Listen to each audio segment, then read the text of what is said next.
when I woke up this morning, I was, every morning I start watching different news stories. They were talking about Anthony Blinken being out there negotiating with Qatar and Egypt, and I forget the fourth party that was in the negotiations, and how Hamas had presented this counter offer about a ceasefire, which to me seemed pretty reasonable. It was over a 3-phase sort of rollout. The first phase would see an exchange of women, children, elderly, disabled men under 18 or boys under 18. You would see an exchange of that. They would get 1,500 Palestinian hostages, what they call prisoners, but of course they're hostages. And then a second phase would be all of the men, and then a third phase would be the bodies, any hostages that have died in either custody. They will be exchanged, and this was over. Each phase, I think, was 45 days. Each phase was 45 days. At the end of all 3 phases, there was supposed to be a permanent ceasefire. So now I've caught you up on what, and this is to the audience. Now the reaction. So Blinken goes out there and meets with Netanyahu. Literally right after the meeting, Netanyahu comes out of that meeting and says, "Oh no, this is not going to be happening." And you see the headline here: Netanyahu rejects Hamas ceasefire demands, vows to fight until absolute victory. And the subheadline says the prime minister made the comments shortly after the meeting. The visiting Secretary of State Anthony Blinken. And let me read a little bit from the story here. But first, actually, Lee, what's your overall reaction? If you heard about the story, did you hear about the details of the plan? If you did, what are your thoughts? If you hadn't, the second question would be, what do you think about Netanyahu rejecting this ceasefire offer, or any sort of ceasefire that comes with a permanent sort of ceasefire and not a temporary? What are your thoughts overall? Yeah, I hadn't read the details on what the plan said, but it has been very clear throughout this that Netanyahu and the ruling elite of Israel do not want a ceasefire because they are not trying to save hostages. They don't care about the hostages. They don't care about civilians in general. They are ethnically cleansing Gaza. And this has been said in many of their public statements. It has been made clear that this is a genocide. This is ethnic cleansing. They are trying to get millions of people to either die quickly or leave Gaza. But the border, the exits are all closed right now. But they're trying to get Egypt to allow millions of people to move into the Sinai Desert, which even if that happened tomorrow, that's still ethnic cleansing.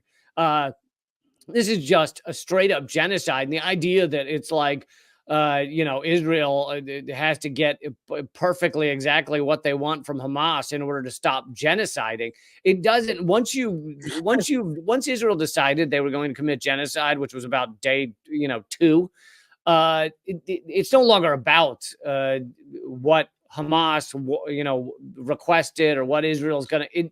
This is just straight up genocide, and the world needs to stand up to it. And it is just so gruesome. I mean, they're not just bombing them. They've cut off all food, all water.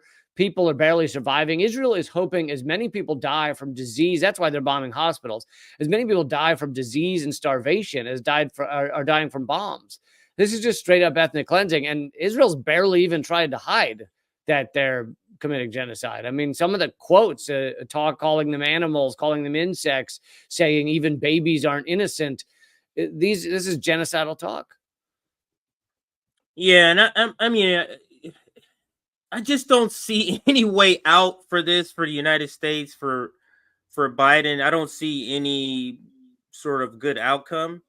But let's get a little bit more details of the story. This is Sky News. Let's listen, and this is conservative slant, so just understand that. But let's listen to. It's only a minute for just the foundational information about the story. We begin with breaking news this morning. Israel's Prime Minister Benjamin Netanyahu has rejected Hamas's proposed ceasefire terms, saying total victory in Gaza is possible within months. Hamas had proposed a three-stage plan. The militant group was seeking freedom of movement in Gaza, increased humanitarian aid, and all RDF troops to withdraw from fighting within the enclave. But it was rejected. Here was Benjamin Netanyahu a short time ago. We are on our way to that decisive victory. It is in our hands. It's not a matter of perhaps weeks, but it is in a matter of months. The IDF are working systematically, and they will achieve all the objectives of the war. They're going to release all the hostages, eliminate Hamas, and Gaza will no longer be a threat to Israel. I have decided that that is our objective. That is the decision I made at the beginning of this war, and we will not suffice with less. During the trip, the top U.S. Do you think Netanyahu is sort of staying the course in this way because this is what the settlers over there want? I mean, this is what they want. Like what he's doing in Gaza, the military operation in Gaza, like that part of the approval, he does have good numbers. It's just him as a candidate, he doesn't have great numbers. Well, and do you think he's prolonging this in order to hurt Joe Biden in particular? Because the longer he stays in this war, that it's worse for Biden. Now, this is I'm adding this in that I've heard. I don't particularly believe this myself, but if you could speak to any part of that, go ahead. Yeah. I don't think they care that much. I don't think Netanyahu and the rest care that much about the U.S. other than trying to drag the U.S. further into this, which is what they want. And all of this bullshit that Blinken's saying about, oh, you need to care more about civilians or whatever garbage that's been said, or we're trying to support a ceasefire. It's all about actions. What are the actions of the United States? The United States is backing this genocide, is part of this genocide. It is the U.S.-Israel genocide in Gaza right now. The U.S. sends billions and billions of dollars to Israel. But even after October 7th, the U.S. has sent thousands and thousands of bombs to be dropped on children in Gaza. On top of that, you have even New York Times admitting that the CIA is helping Israel assassinate Palestinians. You have the Marine Corps commanders in Israel facilitating the genocide. You have the U.S. military actually piloting drones over Gaza, giving intelligence to Israel to facilitate this genocide. And The Intercept revealed the other day that there's an internal memo in the Pentagon putting U.S. soldiers in Iraq on standby to facilitate an invasion of Gaza. This is a U.S.-backed genocide that is going on right now. But in terms of what Israel wants, it's not to appease the settlers any more than it's just that this is how Israel has worked and will always work, as long as it exists. Israel is an apartheid settler state that stole people's land and kicked them off. And by the way, if it matters to anyone, I'm Jewish, but I don't know that it really matters. But kick people off their land, put them in open air prison and other refugee camps. And Israel knows that open democracy, where they actually allow Palestinians to have a vote, would not result in an apartheid state. It would not result in a Jewish state. And so they have to stop these people from voting, but also stop them from, living, and stop them from requesting their homes back, that many of them still have keys to the homes they were kicked out of. This is how the apartheid state has worked for decades and decades now, and they want to genocide Gaza. I mean, days before October 7th, Netanyahu went in front of the UN and held up a map of the Middle East with all Palestinians erased. It was a map of the Middle East without Gaza and without the West Bank. And he talked about how wonderful and how, great the economy would be, et cetera. And he talked about basically, having pipelines and things going straight across Gaza. They've been planning for this for years.